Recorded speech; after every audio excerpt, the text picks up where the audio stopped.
समाज में दो तरह के लोग होते हैं, एक शाकाहारी भोजन करने वाले और दूसरे मांसाहारी भोजन करने वाले। वैसे हमें भोजन किस तरह का करना चाहिए, ये हमारा अपना फैसला होता है। कभी भी भोजन का चुनाव किसी के दबाव में आकर नहीं किया जाता, लेकिन हिंदू धर्म को मानने वाले लोग भी 50% से अधिक मांसाहारी ही हैं, जबकि वेदों और पुराणों के अनुसार हिंदू धर्म के लिए मांस एक अपवित्र भोजन है। नमस्कार दोस्तों, स्वागत है आपका हमारे धार्मिक चैनल त्रिलोक में। तो आज के इस वीडियो में हम आपको बताएंगे कि मान्यता के अनुसार हिंदू धर्म के लोगों को किस तरह का भोजन करना चाहिए और मांस खाने वाले लोगों को कहाँ स्थान मिलता है। तो वीडियो को अंत तक जरूर देखें। सनातन संस्कृति में गौमांस को खाना पाप माना गया है, क्योंकि जब भगवान विष्णु कृष्ण रूप में धरती पर अवतरित हुए थे, तब उन्होंने गौ प्रेम से लेकर गौ भक्ति तक बहुत सी लीलाएं की, जिससे पृथ्वी वासियों को गौधन की महिमा से अवगत कराया जा सके। गाय का दूध, घी, गोबर और गौमूत्र अनेकों रोगों की दवा है। माना जाता है कि गाय के इन बहुमूल्य द्रव्यों को खाने से शरीर में पापों का समावेश नहीं हो पाता। श्री कृष्ण अनेकों गायों का पालन पोषण करते थे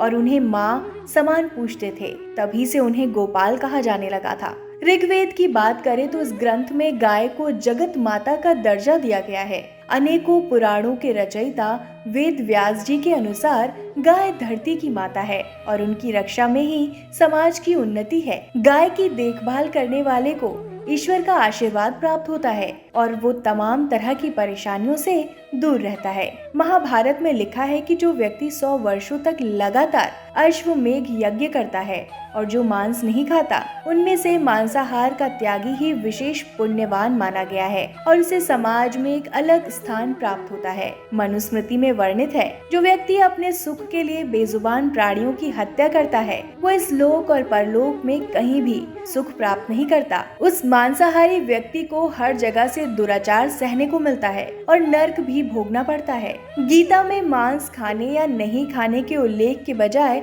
अन्न को 3 श्रेणियों में बांटा गया है। नंबर 1 सत्व, नंबर 2 रज और नंबर 3 तम। गीता के अनुसार अन्न से ही मन और विचार बनते हैं। जो मनुष्य सात्विक भोजन ग्रहण करता है, उसकी सोच भी सात्विक होती है। यानी सात्विकता के लिए सात्विक भोजन, राजसिकता के लिए राजसिक भोजन और तामसी कार्यों के लिए तामसी भोजन बनाया गया है। यदि कोई सात्विक व्यक्ति तामसी भोजन करने लगेगा तो उसके विचार और कर्म भी तामसी हो जाएंगे। गीता के अनुसार मांस 2 तरह के होते हैं, राजसिक और तामसिक। उसको पकाने के तरीकों से भी उसकी श्रेणी का पता लग जाता है। संतों, ब्राह्मणों और धर्म के कार्य से संबंधित लोगों को सात्विक भोजन करना चाहिए, लेकिन युद्ध, क्रीड़ा और भयंकर कर्म करने के लिए लोगों को राजसिक भोजन करना चाहिए। इसके अलावा तामसिक भोजन कभी नहीं करना चाहिए, क्योंकि ये भोजन राक्षस, पिशाच और असुरों का भोजन माना गया है। तामसिक भोजन के अंदर अच्छे से नहीं धोया गया मांस, बासी भोजन,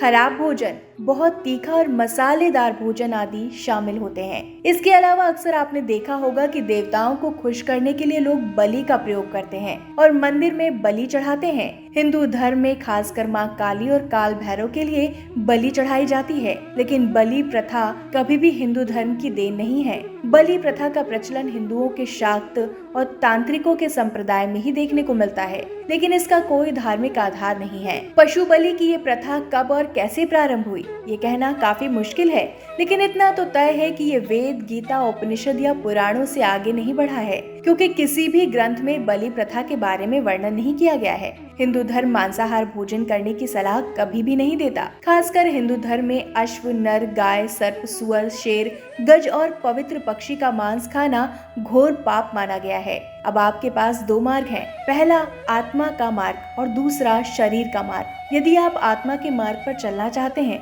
तो आपको अपने जीवन में सात्विक भोजन, गुण और कर्म को अपनाने की जरूरत होगी।